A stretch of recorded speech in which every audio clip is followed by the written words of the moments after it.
Allow me to add something from my own experience. I was once George's student, assigned as a sophomore to his beginning painting class.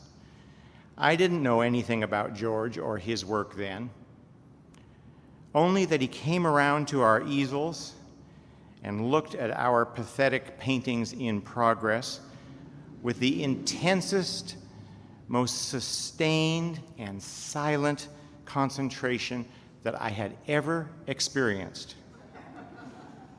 To this day, I remember vividly the trepidation I felt as I waited to hear what judgment would emerge from such prolonged scrutiny of my shortcomings as a painter.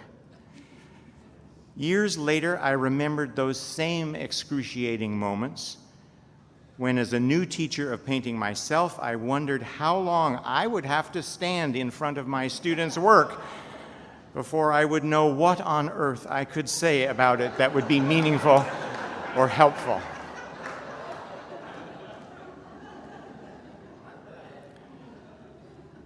But now I realize that the deeper content of George's visits to my easel was not located in his painting advice, which I remember only imperfectly, but in the extraordinary generosity of spirit with which those visits were made.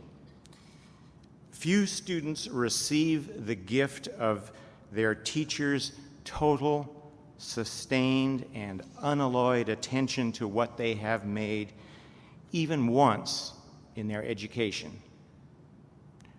And yet, George brought that gift to each of us in that painting class every week. I know it made all the difference in my life, as I suspect it did in the lives of countless others. Please join me now in giving our unalloyed attention to our distinguished alumnus, George Johanson.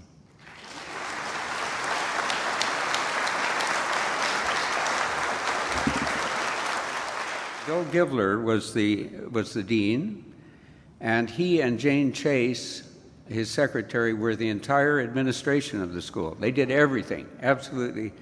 The advertising for the school, they interviewed students, they registered them, utterly amazing. Again, a different time, but Bill also taught painting, he taught lithography, and composition classes while being dean.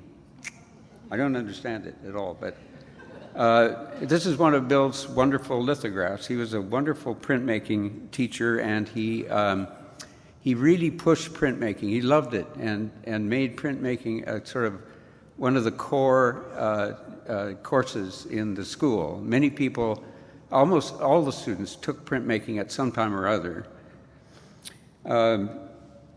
This was one of the classes. This is a classroom a couple of years later, but in those early years. And the gal in the front is sitting with a cigarette. And I worked as a janitor in the school, and at noon, and then at 4, and then in the evening, I had to sweep up. So I was sweeping up cigarette butts everywhere. There were wooden floors, and everybody smoked, and you'd smoke, and you'd throw the cigarette down and stomp on it. And it was a different world.